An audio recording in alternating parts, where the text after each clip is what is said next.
Hello students, welcome back. तो चलिए बेटा कैप्शन डालते हैं, इक्वेशन बेस्ड क्वेश्चंस।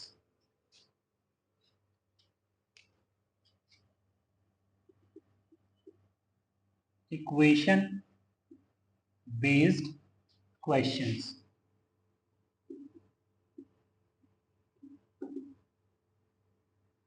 साफ पता लग रहा है कि इस कैप्शन में हम कुछ क्वेश्चन डिस्कस करने वाले हैं, बट वो क्वेश्चंस कैसे होंगे हम उसको पहले समझ लेते हैं। 3 कॉलम बनाते हैं बेटा, राइट। सो कॉलम 1 के अंदर हम लिख देते हैं equation plus condition. Second column के अंदर equation plus equation, and third one के अंदर हम ओनली वन इक्वेशन। ठीक है, मतलब क्वेश्चन जो होने वाले हैं वो 3 टाइप से होने वाले हैं, है ना। जैसे कोई इक्वेशन प्लस कंडीशन, अगर इस टाइप का क्वेश्चन है कि इक्वेशन और कंडीशन दो चीज़ें गिवन है हमको, तो फर्स्ट स्टेप जो हमें लेना है वो ये लेना है कि कोई फंक्शन एफ एक्स लिखेंगे हम इंटीग्रल इक्वेशन। ठीक है, मतलब एक फंक्शन एफ एक्स लेकर आएंगे, किसकी हेल्प से? इक्वेशन की हेल्प से, और उसको इंटीग्रेट करके। सेकंड, उसके बाद हम क्या करेंगे? Apply roots theory. Roots theory का अप्लाई करेंगे। ठीक, अगर इक्वेशन प्लस इक्वेशन है तो फर्स्ट स्टेप में हम क्या करेंगे? आइडेंटिफाई करेंगे। Identify which one is F x and which one is F dash x. ठीक है बेटा, एक इक्वेशन एफ एक्स को रिप्रेजेंट कर रही होगी तो उसके कॉरेस्पॉन्डिंग दूसरी इक्वेशन एफ डैश एक्स को। सेकंड स्टेप में फिर अप्लाई रूट्स थ्योरी। ठीक है, लास्ट क्लास में डिस्कस किया था रूट्स थ्योरी को। अब अगर एक इक्वेशन गिवन है हमें, तो बेटा एफ एक्स लिखेंगे with the help of that equation, that is integral equation. ठीक है, and second apply roots theory. Apply roots theory. चलिए, तो बेटा एक क्वेश्चन नोट करते हैं, इसको हटा देते हैं। तो क्वेश्चन लिख दिया बेटा, if a plus b plus c is equal to 0, then a 3ax square plus 2bx plus c is equal to 0 has at least one root in 0,1 और क्वेश्चन मार्क। ठीक है, तो वो तुमसे स्टेटमेंट पूछ रहे हैं कि क्या, मतलब तुमसे पूछ रहे हैं कि स्टेटमेंट जो है क्या ये ठीक है कि अगर a plus B plus C zero है, then 3x² plus 2bx plus C is equal to 0 has at least one root in 0,1। क्या इसका कम से कम एक रूट होगा? तो सबसे पहले तो ये जान लीजिए, अभी हमने 3 टाइप से क्वेश्चंस की बात की थी कि भाई हमें देखने को मिलेंगे। तो ये किस टाइप में जा रहा है? ये जा रहा है बेटा कंडीशन प्लस इक्वेशन में, क्योंकि यहाँ पे ये कंडीशन है और ये एक इक्वेशन है। ठीक है, तो ये वही कंडीशन प्लस इक्वेशन बेस्ड हो गया, राइट। शुरू करते हैं। तो फर्स्ट स्टेप यही है कि भाई एफ एक्स लिख दो, किसको इंटीग्रेट करके? इक्वेशन को, मतलब 3ax² प्लस 2bx प्लस सी, पूरी इक्वेशन नहीं लिखी जाएगी, जस्ट एक्सप्रेशन लिखा जाएगा। और यहाँ पे इंटीग्रेट जो करना है बेटा हमें विद इन द लिमिट करना है, तो लिमिट जो लेंगे हम वो इंटरवल जो है उसको लिमिट लेंगे। ठीक है, तो यहाँ से एफ एक्स हमें दिखेगा बेटा, ये 3x² मतलब ax³ plus bx² plus cx with in the limit 0 to 1। तो अगर मैं लिमिट पुट करता हूँ तो ये मिलेगा मेरे को a प्लस बी प्लस सी। ठीक है, अब a प्लस बी प्लस सी तो बेटा जीरो गिवन है, मतलब लो जी एफ एक्स तो जीरो आ गया। एफ एक्स जीरो आ गया मतलब कोई डेफिनेट इंटीग्रल जीरो आया है। इसका मतलब ये होगा कि या तो लिमिट सेम होगी या फिर इंटीग्रेंड जीरो हो रहा होगा। तो लिमिट तो डिफरेंट है बेटा, इसका मतलब इंटीग्रेंड ही जीरो हो रहा है। तो मैं ये कह सकता हूं कि कम से कम एक बार तो ये 3x² plus 2bx plus C within this interval zero होगा ही होगा। Implies 3ax² plus 2bx plus c is equal to 0 has at least one root in 0,1। इसका मतलब ये स्टेटमेंट जो है बेटा सही है और ये हमने प्रूव भी कर दिया। ठीक है, चलिए नेक्स्ट क्वेश्चन पर बात करते हैं। बेटा क्वेश्चन लिख दिया है, a polynomial function an x to the power n plus an minus 1 x to the power n minus 1 plus and so on up to a1x plus a naught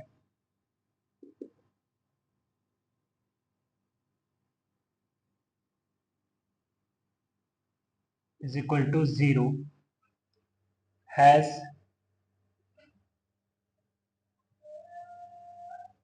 polynomial function ना करके polynomial equation लिखो बेटा, है ना। Polynomial equation, this has two roots in alpha comma beta, then equation n a n x to the power n minus 1 plus n minus 1 a n minus 1 x to the power n minus 2 plus and so on up to a1 is equal to 0 has at least one root in alpha comma beta. फिर से question mark लगा दिया।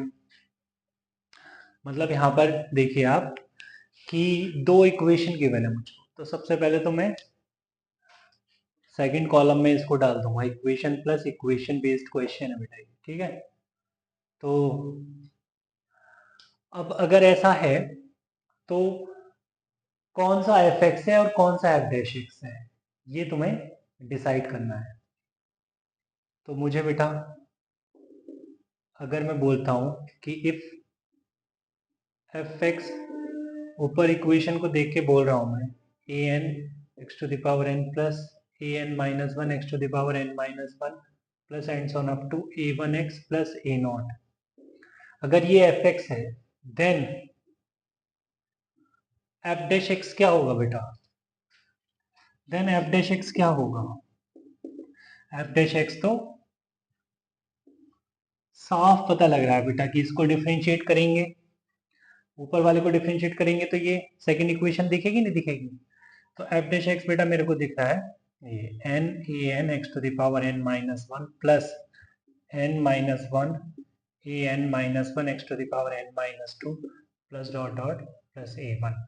ठीक है, तो साफ है कि अगर एफ एक्स के दो रूट हैं अल्फा बीटा के बीच में तो कम से कम एक रूट एफ डैश का होगा ही होगा, यही तो रूट थ्योरी है ना। तो मैं बोलता हूं कि if F X is equal to 0 has two roots, has two roots in alpha comma beta, then according to root theory f dash x is equal to 0 has at least one root in alpha comma beta। है बेटा, सही है। फिर ये statement भी ठीक है। और ये हमने प्रूव भी कर दिया है। चलिए अब नेक्स्ट क्वेश्चन पर बात करते हैं, ठीक है।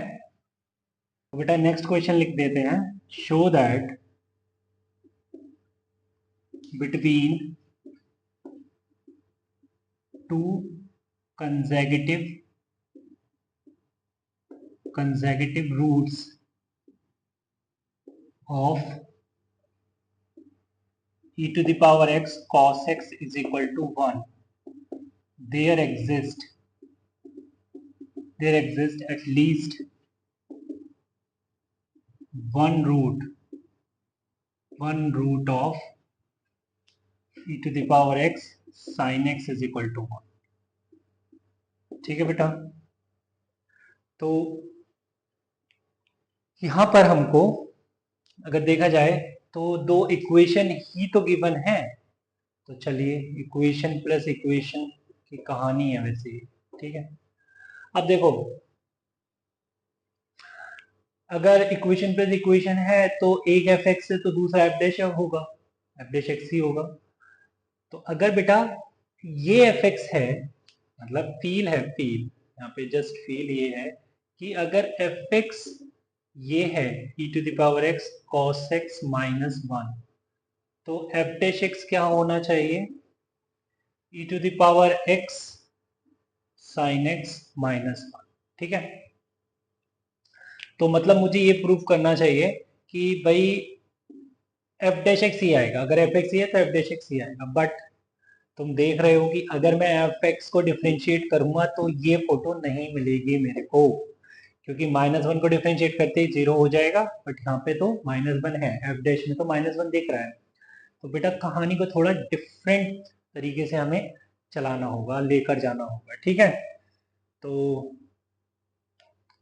ऐसा करते हैं, ये तो समझ आ रहा है, बट फील बेटा यही है कि ये एफ एक्स है तो वो एफ डैश एक्स होना चाहिए। मतलब इससे मुझे e to the power x minus 1 से मुझे e to the power x sin x minus 1 बनाना होगा, तभी मैं ये स्टेटमेंट प्रूव कर पाऊंगा। तो मैंने क्या किया, from e to the power x cos x is equal to 1, इसको उठा लिया, ठीक है। इसको उठा लिया तो मैं इसको ऐसे भी लिख सकता हूँ, cos x is equal to e to the power minus X, है बेटा, इसको ऐसे लिख सकते हैं। अब देखो मैंने कोई फंक्शन एच एक्स एज्यूम किया cos x minus e to the power minus X, ठीक। तो बेटा अगर ऐसे है तो एच डैश एक्स को मतलब एच एक्स को डिफ्रेंशिएट करते हैं तो क्या मिलेगा मेरे को, minus sine X plus e to the power minus X, ठीक। अब तुम चाहते हो ना कि भाई इसको डिफ्रेंशिएट करके ये लेकर आना है ना, दिमाग में तो एक ही चीज चल रही है कि इसको डिफ्रेंशिएट करके ये लेकर आना है और फिर इसको एफ डैश एक्स को 0 करना है, ठीक है। तभी तो बात बनेगी कि e to the power sine X is equal to 1, तो तभी दिखाई देगा।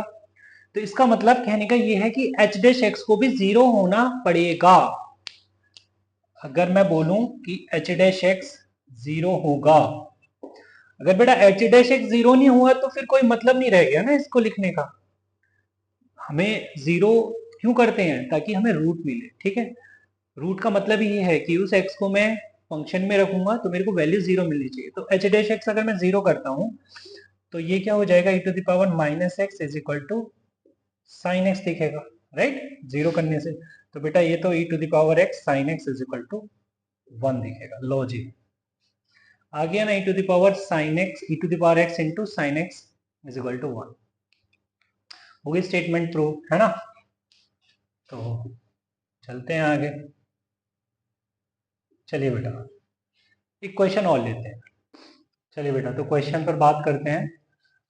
If a comma b are two consecutive roots of polynomial equation px is equal to 0, then show that there exist, ये उल्टा e लग रहा है तुमको, ये लिखा है there exist at least one root c belongs to a comma b where p dash c plus 100 pc is equal to 0। ठीक है, यूं तो दो इक्वेशन गिवन है यहाँ पर, है ना, एक इक्वेशन ये गिवन है और एक इक्वेशन ये गिवन है, ठीक है। बट मुझे यहाँ पे क्या दिखाना है कि कोई सी है, सबसे पहले तो उसने बोला है कि दो रूट्स हैं ए और B, P X is equal to 0 के लिए, ठीक है, और वो कंसेक्यूटिव है। तो कम से कम कोई एक वैल्यू x की, जिसको मैं 1 रूट बोल रहा हूँ, c एग्जिस्ट करेगा a और b के बीच में, जिसके चलते ये p dash c plus 100 pc 0 हो जाएगा, ठीक है। तो मतलब ऐसा है कि कोई एक ऐसी वैल्यू जरूर होगी a और b के बीच में जिसको लेकर p dash c plus 100 pc 0 बन जाएगा, ठीक है। तो ये हमें प्रूव करना है। तो देखिए बेटा, इतना तो समझ आ रहा है कि डिफ्रेंशिएट जरूर किया होगा, है ना, कि सबसे पहले तो मैंने बोला कि let C belongs to A comma B, है ना। अगर C A और B के बीच में है तो अच्छा, रूट है तो वो इक्वेशन px का ही होगा। तो अगर बेटा ये C है A कॉमा B के बीच में, अगर मैं इसको सेटिस्फाई कराता हूँ, मतलब x की जगह में c रखता हूँ, तो अगर मैंने ये प्रूव कर दिया, ये स्टेटमेंट प्रूव कर दी P C is equal to 0 से, तो वो बात प्रूव हो जाएगी कि हाँ भाई एक c वैल्यू और a और b के बीच में एग्जिस्ट कर रही है, जिसको लेकर p ऑफ c जो है वो 0 है, ठीक है। तो P C is equal to 0 मैं मान के चल रहा हूँ, ठीक है। तो अब अगर मैं e टू दावर 100 c से मल्टीप्लाई कर देता हूँ बोथ साइड्स, तो कोई दिक्कत नहीं है ना, पॉजिटिव क्वांटिटी है, दोनों साइड मल्टीप्लाई करते हैं। राइट हैंड साइड में तो बेटा 0 ही दिख रहा है, मतलब ये क्या दिख रहा है, e to the power 100 c into P C is equal to 0, right. तो अगर मैं अब डिफ्रेंशिएट करूं इसको, तो ये मेरे को क्या मिलेगा, इसमें प्रोडक्ट रूल लगेगा, तो e to the power 100 c into 100 into P C plus e to the power 100 c into P dash c is equal to 0।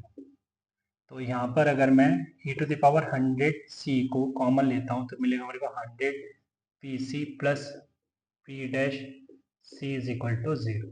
अब बेटा e to the power 100 c exponential function कभी 0 नहीं हो सकता, तो मुझे क्या दिख रहा है, 100 पी सी, या you can write P dash C plus 100 P C is equal to 0। इसका मतलब ये ही होगा। तो बेटा देखो, ये स्टेटमेंट तो हो गई प्रूव। चलते हैं। तो बेटा आज की क्लास में इतने रखते हैं, मिलते हैं नेक्स्ट क्लास में, तब तक के लिए बाय बाय, टेक केयर।